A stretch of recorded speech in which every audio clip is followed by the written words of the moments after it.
Today is October 28th, 2024, and this is William Michael of the Classical Liberal Arts Academy.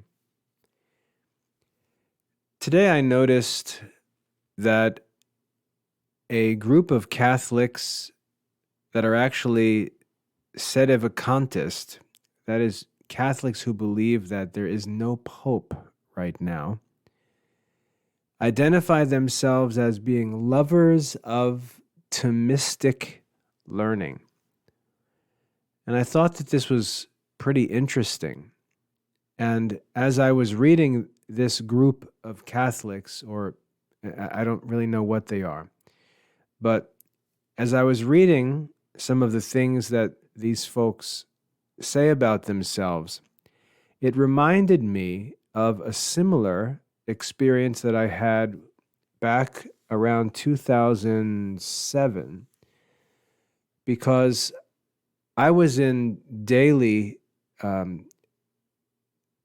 debates with some Protestant friends, and one of my Protestant friends, and this was in Charlotte, he told me he was going to a Protestant seminary, and they were great admirers of Thomistic philosophy. They were great admirers of St. Thomas, and they even considered themselves to be something of Thomistic Protestants. And I remember laughing when he told me that.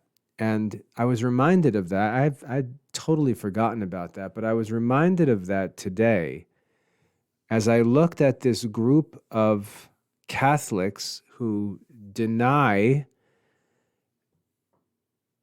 the validity of the papacy of, I don't know, the past few, I can't keep up with the craziness, but who deny the validity of the last few popes, who believe that the Second Vatican Council was some kind of shipwreck of the Catholic faith.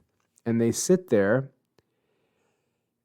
and imagine that they are the quote-unquote remnant of, the true apostolic faith, talking about St. Thomas Aquinas. And I was just reminded, as I saw this, I was reminded of that experience I had 17 years ago with a group of Protestants calling themselves Thomists.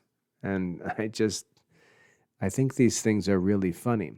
As I was thinking about these things, I was talking to my wife, and I couldn't help but kind of laugh at these things. And what came to my mind was an old comedy bit done by, I think his name was Jeff Foxworthy, and he used to do this act where he said, if this, then you might be a redneck. He said, if your house has more wheels than your car, you might be a redneck. If your family tree doesn't fork, you might be a redneck. And he had this whole act that he did, and it was real funny.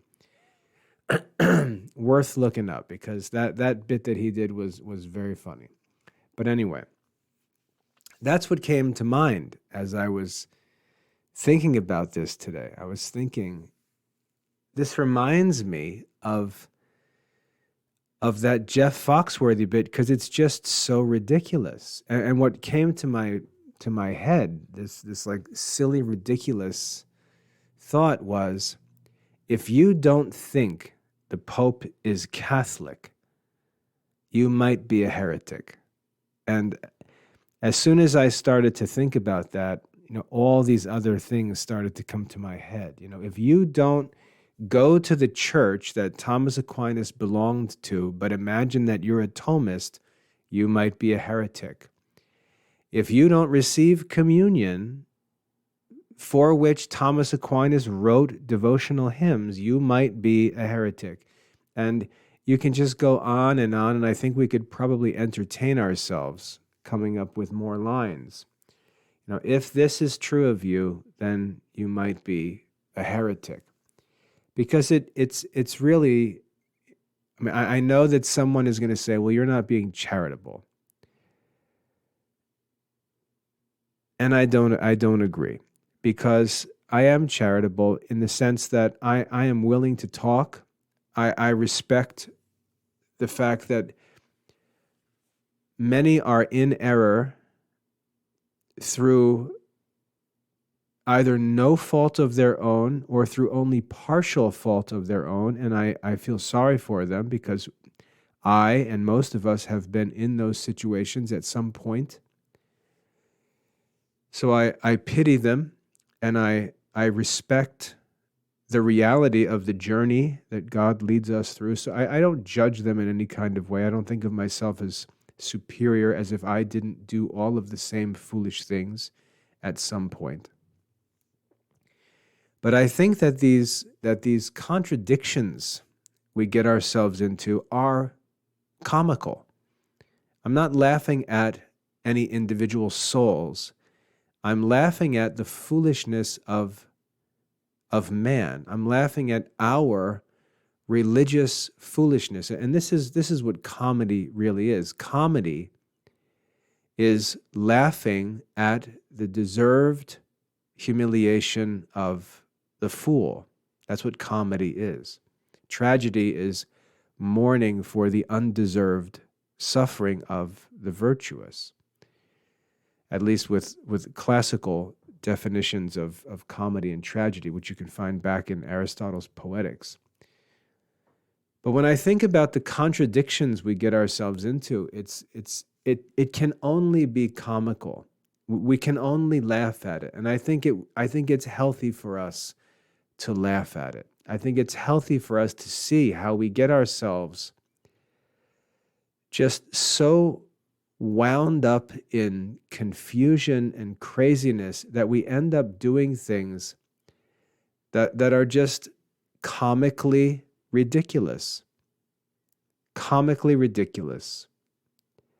The idea of Protestants sitting around in some Protestant seminary, imagining them in this like closed off little secret society of theirs, imagining that they're going to tell one another that they're Thomistic in their Protestant thinking is comical.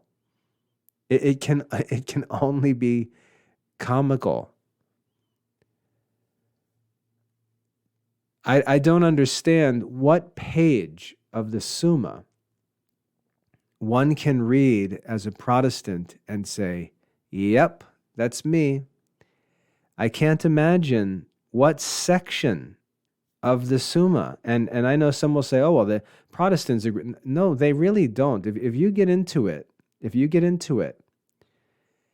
and walk through any question, any article, you're not going to tell me, yeah, Protestants agree on all of this.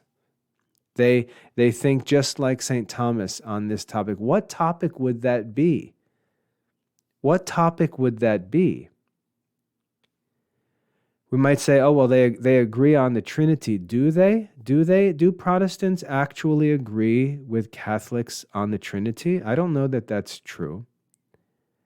Because if they agree, if we started with the character of God himself and went point by point through the Summa, if Protestants went with us from point to point to point on the character of God and said, yes, yes, yes, yes, yes, they would never get into the trouble that they're in. There's no way. What happens is, as we walk with them from the very beginning of theology, we get to a point where they start getting uncomfortable, where some doctrine that's embraced by St. Thomas is actually dependent on a philosophical conclusion that's been established by Aristotle and not by any passage of the Bible. And Protestants can't say amen to that because it contradicts their principle of sola scriptura. The whole concept there, the foundation of Protestantism is that nothing can be said to be necessary for belief unless it is demonstrated from and directly from sacred scripture. So when we get into those descriptions and explanations and demonstrations of the character of God and his attributes and these different things, there are many points at which St. Thomas says, "For the philosopher says," and he explains the philosophical principle that was established as a conclusion in Aristotle's philosophical treatises, which St. Thomas then brings as a principle into Catholic theology or sacred doctrine. And we see this all over the Summa. There is no way that a Protestant can say, yes, I accept that principle with no reference to sacred scripture. They can't. And seriously, to go through even the very beginning of the Summa through the nature and attributes of God, there's no way that Protestants can make it through that without contradicting their own principles. And then I can't imagine getting to the other issues, doctrines of the church. They obviously can't take any of that. Doctrines of the sacraments, they can't take any of that. Even if we say, well, they're valid with respect to baptism, the fact that the church recognizes the baptism of Protestants doesn't mean that the church approves of Protestants who baptize. Because what the Protestants think baptism is often not what the church teaches baptism is. The baptism among Protestants is recognized as valid by the Catholic Church because they actually make use of water and baptize in the name of the Trinity. The approval of the baptism of Protestants does not say that the one who baptizes is a true Christian. That's not even a prerequisite for a baptism to be valid. It says nothing of the baptizer, only of the baptized. And so even though the church recognizes the baptism of Protestants, it doesn't mean that it recognizes the Protestant understanding of that baptism when it takes place. And if you think Protestants agree with Catholics on the church's teaching in baptism or St. Thomas's teaching on baptism, it's simply not true. Protestants don't understand any of the seven sacraments because their errors are much more fundamental than that. They're already way off course by the time we get to talk about any sacraments because their whole doctrine of salvation is different. So there's no way that Protestants are reading through the Summa Theologica and saying amen at every point. There's no way. So when they say that they're Thomistic, when a Protestant says he's Thomistic, I think what he means, because I can understand this as a former Protestant, I think what he means is he thinks that St. Thomas's method of arguing is neat. That's what I think he means. I think he means he likes this idea of demonstrating theological teachings. That's what I think he means. So he takes the dialectical method that's used by St. Thomas, and he labels that method as Thomism. And he then says, I'm Thomistic. And he probably sits around trying to write out his own articles, trying to write out his own disputations and say, see, look at this. Look at this. I'm Thomistic. Look at how I defend the faith by writing it out in the form of a dialectical argument. You see, I'm Thomistic. But that's really got nothing to do with Thomism, because that's just reasoning. And the problem with dialectical reasoning, which I don't think Protestants really study,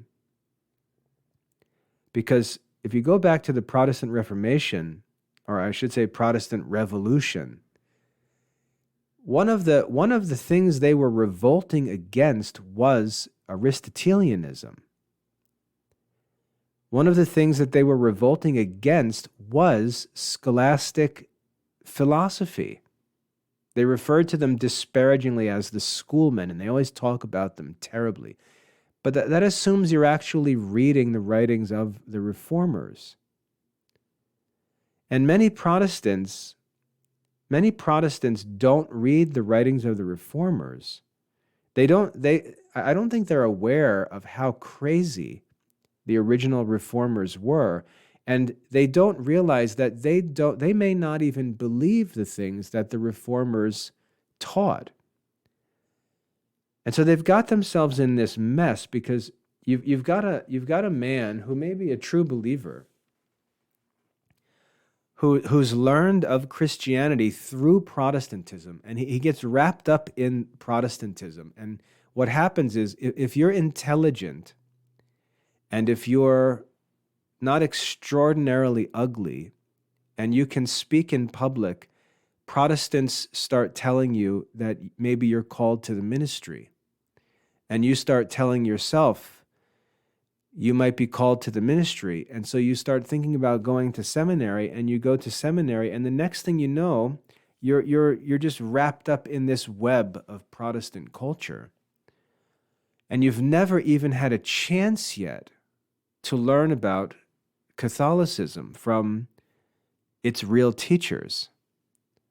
And so you get wrapped up in this Protestant web of self-ordination in a church that doesn't even believe that it necessarily exists. Because the Protestant Reformation rejected the existence of a visible church on earth. And yet here are these men going to get ordained in seminaries by people who weren't ordained themselves. We just read at Mass, I don't remember which day it was, the days go by so fast, but we just read, there was a passage, I think it was from Hebrews, talking about Christ as our high priest. It must have been a Sunday. Actually, it must have been Sunday. And it says, no one appoints himself to a priesthood. And as we read that at Mass, I was just thinking, and I was saying to myself, how does a Protestant deal with a passage like that? No one appoints himself. Because Protestants do appoint themselves. And I know what they'll say. They'll say, I didn't appoint myself. I was ordained by the Southern Baptist, yada, yada, whatever. Convention, congregation, league, institution, whatever they call it. I didn't appoint myself. I was called by my elders at Okie Doke Baptist Church. And then I went to seminary, and I studied, and I completed all the requirements for my master's degree in divinity, and then I was ordained by these guys who were ordained by other guys who, well, some of them at least, a couple of them maybe, were ordained by other guys, and they were ordained by this guy who started his own, I guess I was kind of not ordained really by anybody. And so this Protestant succession of the ordained goes back sometimes a decade, sometimes a couple decades, at the very most 500 years. But they literally belong to a group that has appointed itself. And so I never understand how Protestants can be reading through the Summa Theologica and declaring themselves to be Thomists. And as I said, what I think that they're doing is discovering the method of Thomas Aquinas while they're in seminary or college. They're discovering this method, and then they're imagining that they've discovered this amazing thing that was, invented by Thomas Aquinas, and they start imitating it. So they probably have some sort of seminary class assignments where they've got to write their own Thomistic demonstrations. And they really have no idea what they're even doing because, like I said, if you go back to the original Protestants, they were anti-classical learning. I know people say, oh, they retained. There was no alternative at the time. But they wrote against Aristotelianism and against scholasticism vehemently.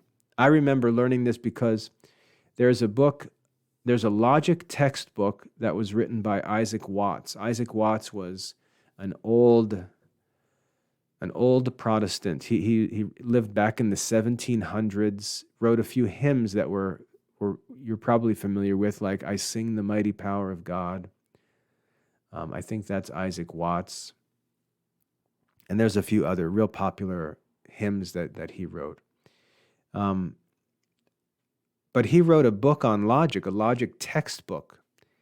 And I remember reading through it and finding in it his, mockery and denial of Aristotle's categories. And it was amazing to me because if you read what he writes about the categories, you can realize that he has no idea what he's talking about. He doesn't understand the categories at all. And I would argue that that's what Protestants do. They argue about, they reject things that they've never even studied rightly or had the opportunity to learn. And I remember reading in his logic where he mocks the categories, and I remember thinking to myself, like, oh my goodness, this guy really doesn't understand what he's talking about. And he wrote a whole logic textbook, and it was used in England for, I think, like 200 years. But I think what happens is these Protestants get a whiff of Thomas Aquinas or someone else who's writing in a dialectical format, and they think that they've like stumbled into this amazing discovery. It's the same thing that Protestants do with classical education, where they get into this notion of the Socratic method, and they start talking about how they're going to start schools and use the Socratic method. They have no idea what they're talking about, and it's silly. And I think this is what happens, and they start walking around in their Protestant circles, introducing themselves to one another as Thomists, and it's just the weirdest, cringiest thing. And I'm sure if we were to ask Protestants and say, what do you know about St. Thomas? I'm sorry, I didn't mean to call him a saint. What do you mean? What do you know about Thomas Aquinas? What do you know about him? What do you know about his life? What do you think Thomas Aquinas actually was? What do you think he actually taught? Do you know that he was raised in a Benedictine monastery? Do you know that he was taught himself by another famous Catholic named Albert? I don't know if I can say the Great without offending Protestants. Do you know that Albert also wrote a Summa Theologica, and that there was another writer or several other writers before him who also wrote in dialectical arguments?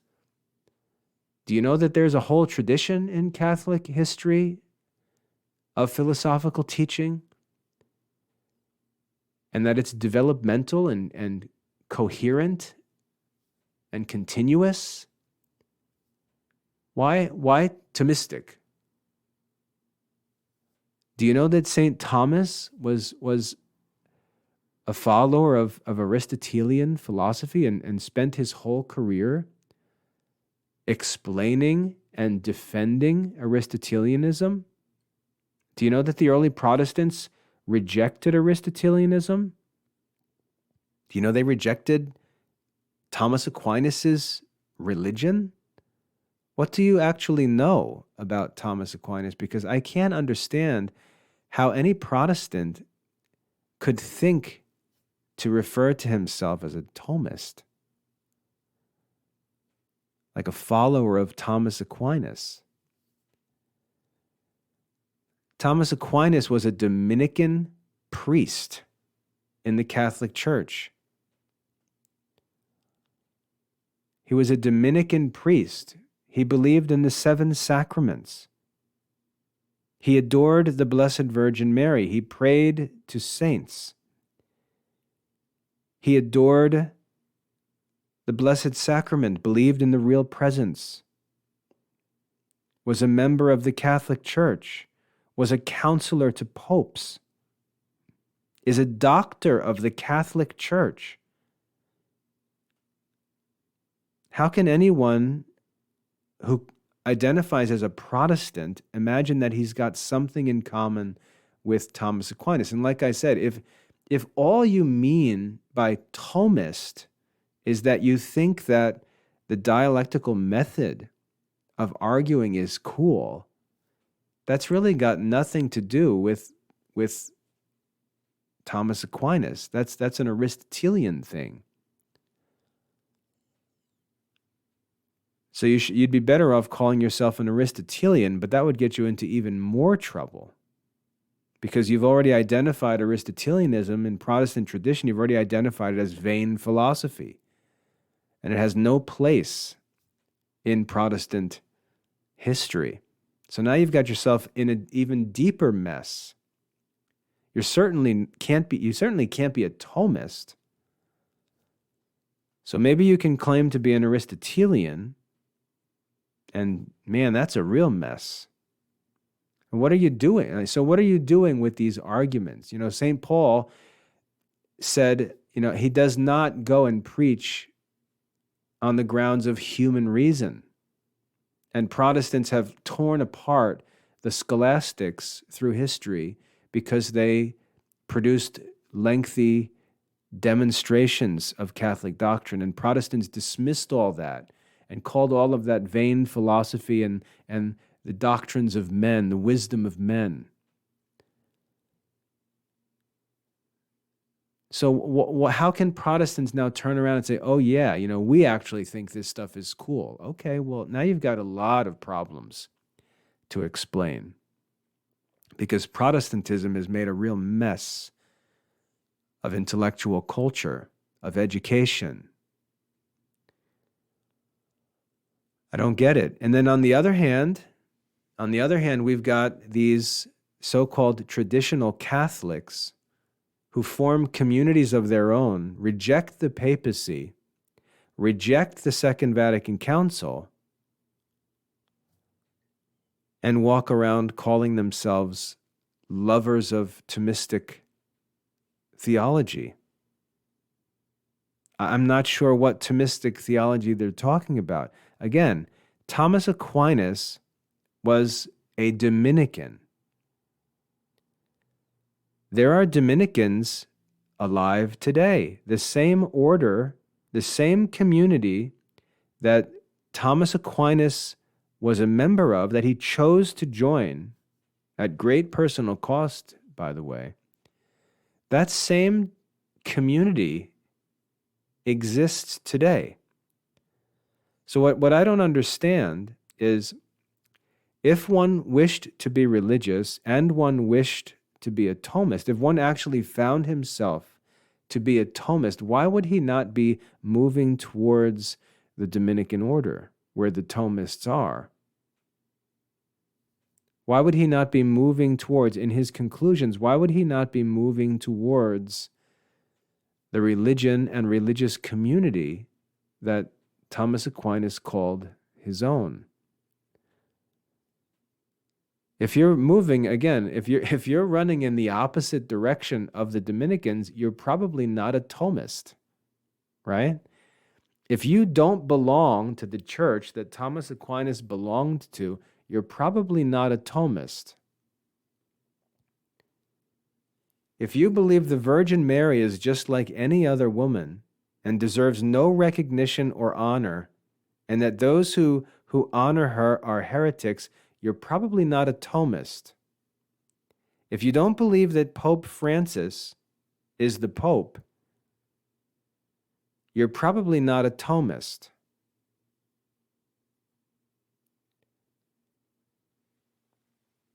Because these things just get crazy today.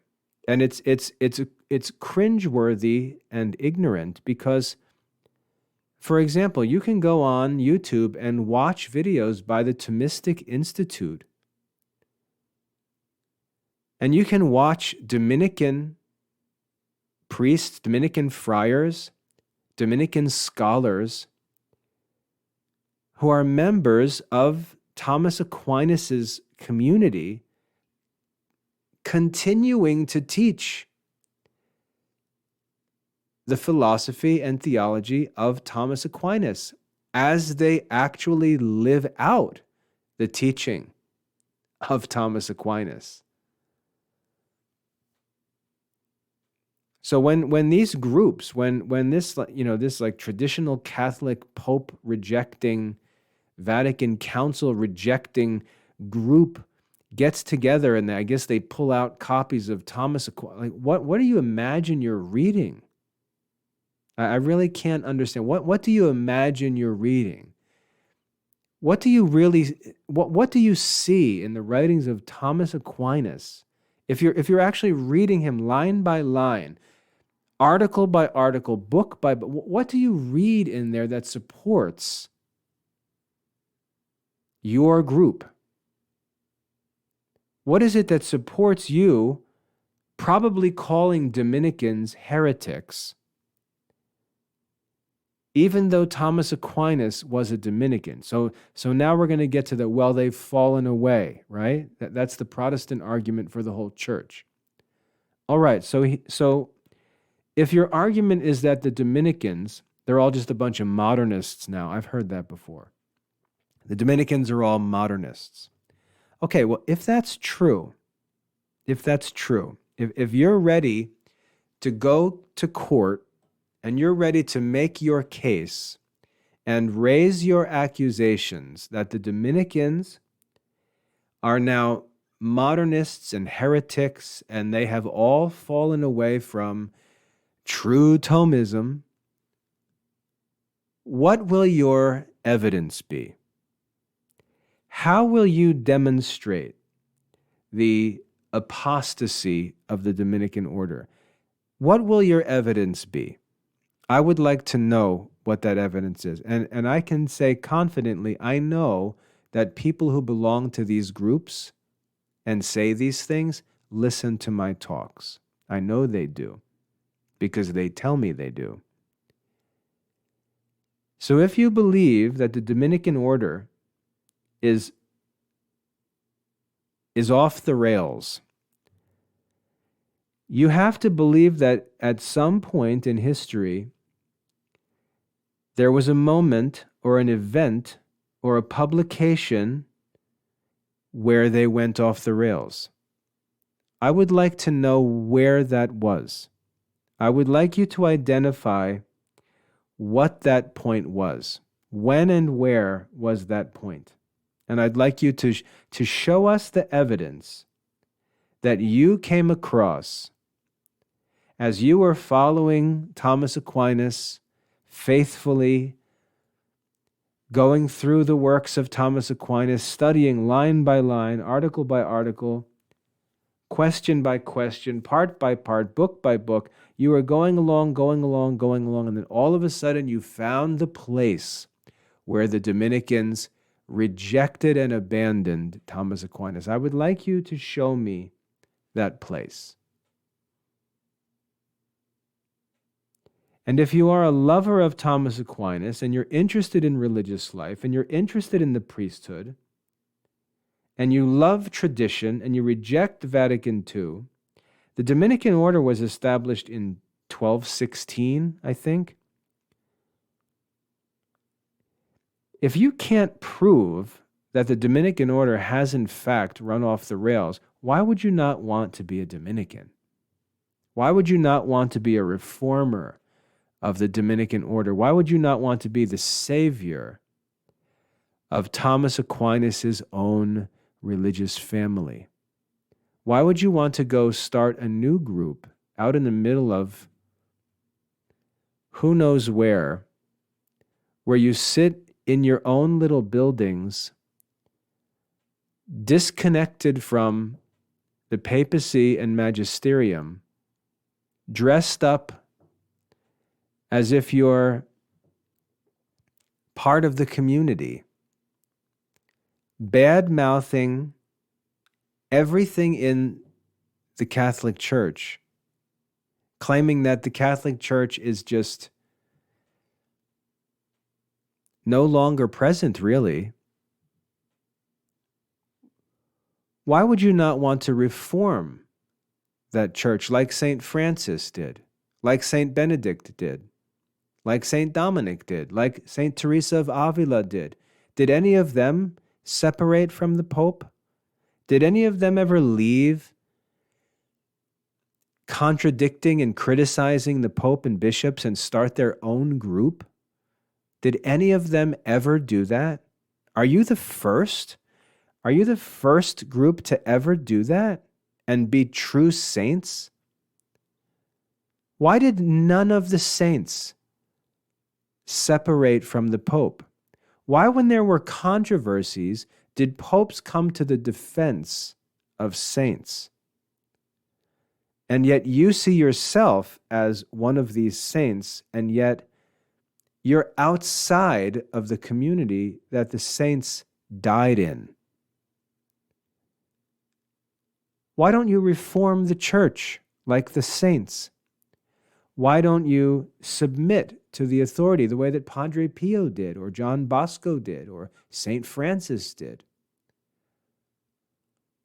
Why don't you reform the Dominican order the way that St. Teresa of Avila reformed the Carmelite order? Wouldn't that be the best thing to do?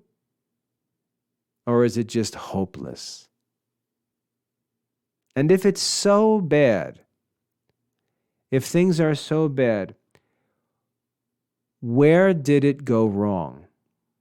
I'd like to know the specific historical moment, movement, event. If you say it's Vatican II, okay, where? Where in Vatican II? What specific point can you show and demonstrate, because you're the accuser?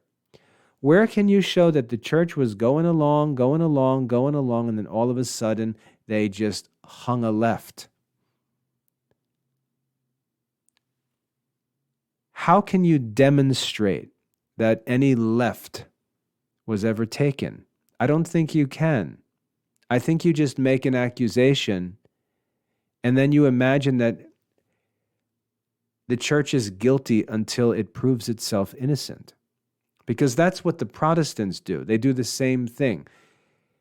Rather than accusing Vatican II, they go way further back. They go back to the beginning. And they say, Jesus established the church and there was Pentecost.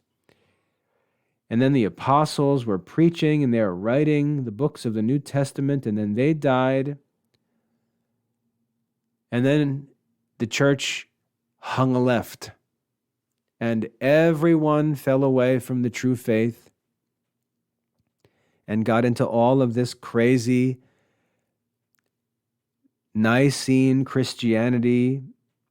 And they were lost for 1,300, 1,400 years until Martin Luther fixed everything, got the church back on the rails, and led Christians on to prosperous, peaceful, holy, unified days of ecclesiastical bliss.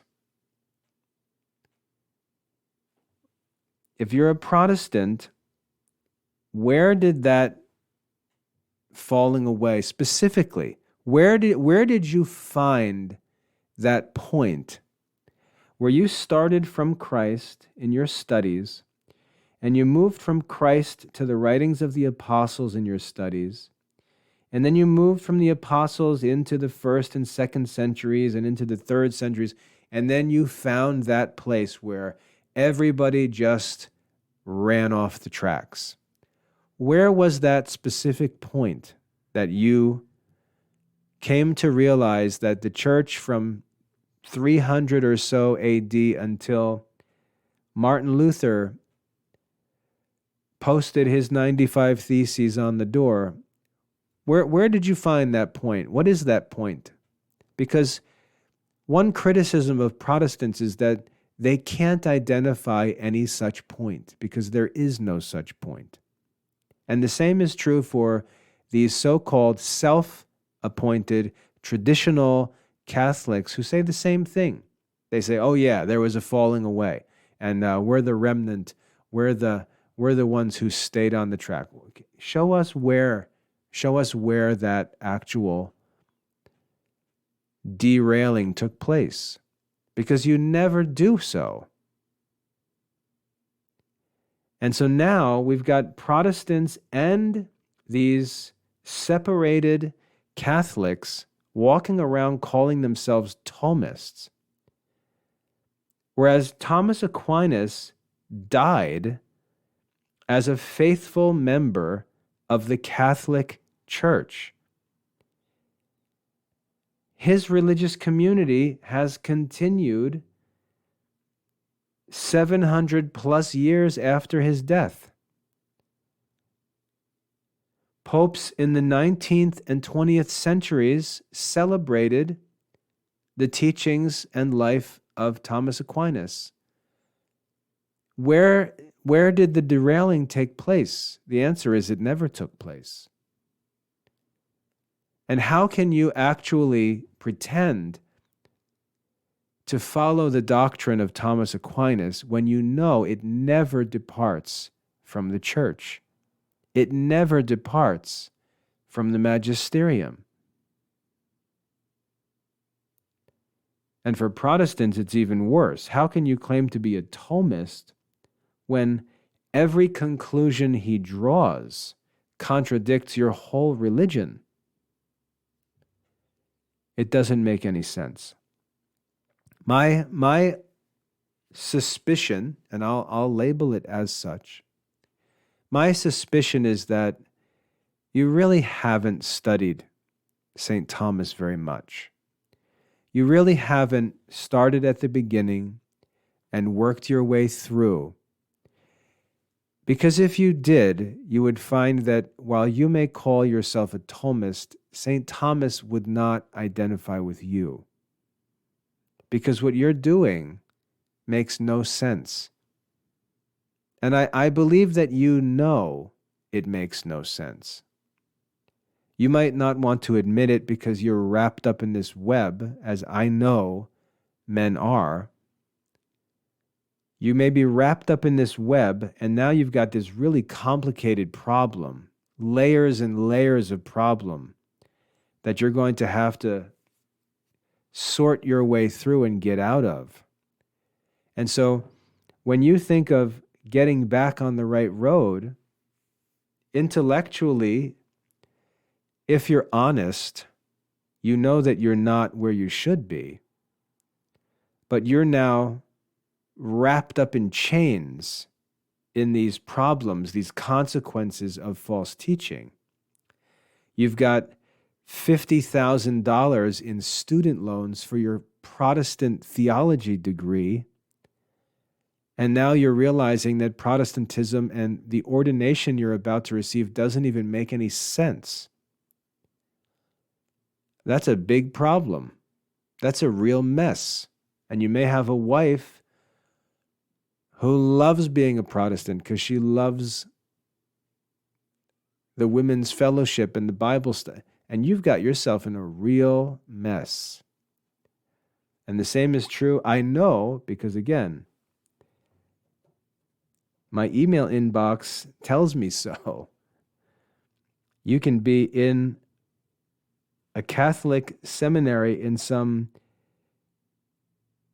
Sedevacantist group that has a seminary, and you're there in the midst of this seminary career, and you realize, what in the world am I doing? We're talking about Thomas Aquinas in our theology classes, and none of us are even in communion with the church that Thomas Aquinas died in. What in the world are we even talking about? We claim to love this saint and that saint and this saint and that saint. All of them died in communion with the papacy, and here we are out in the woods talking about these saints, talking about devotion to the Virgin Mary.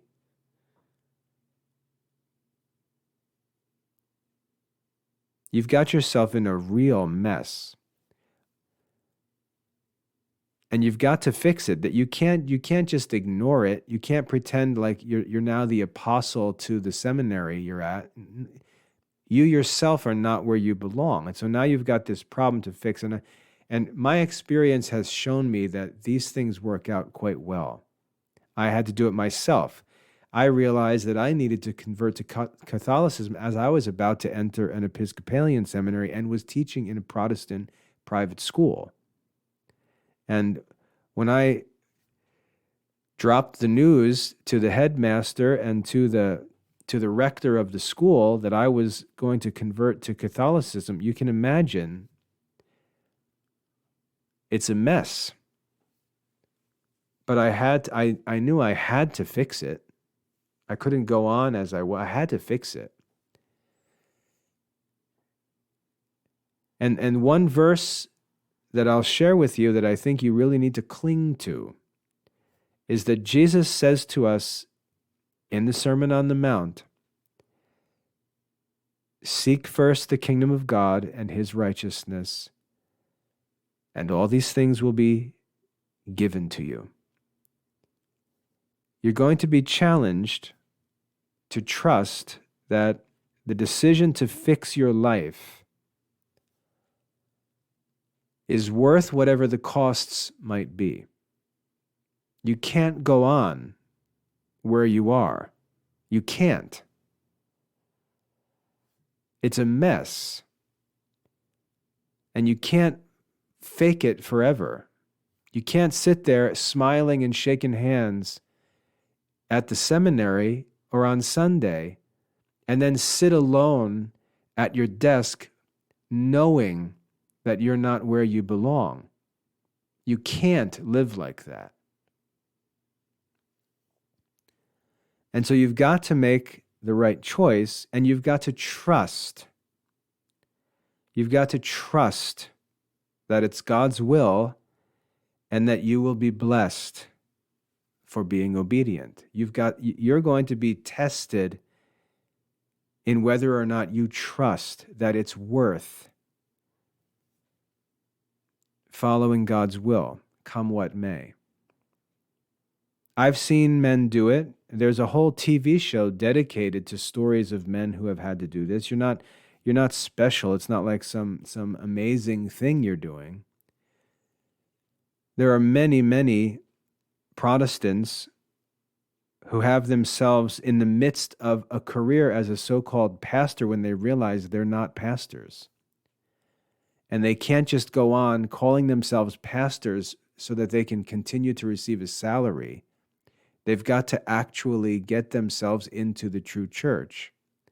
And yeah, that's a mess. And again, it's comical because it's so ridiculous. And I think you have to look at it with a sense of humor, because it has to get fixed. And it's a mess. And the same thing is true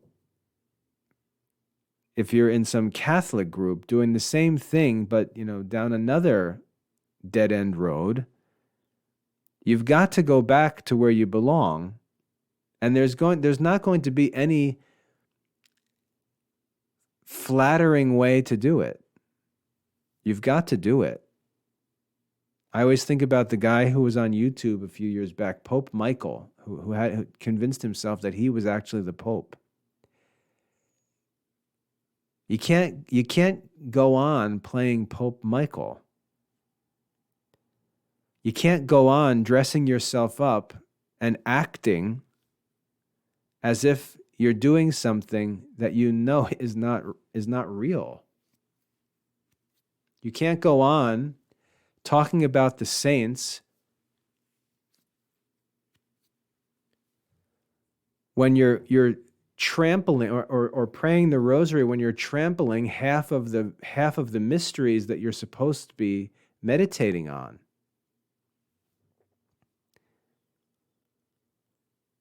You can't go on with that act. You've got to fix it. And it's a mess. And you've got to trust that doing what's right will turn out well. And many have had to do it. People convert to Christianity from unbelief. They've got the same problems to deal with. They've got family, relationships, marriages, kids, careers, businesses. Everything gets thrown up in the air at their conversion. That's just what conversion does, because when we sin and when we follow false teaching, we wrap ourselves up in a web that makes a real mess. And there's only one way to fix it.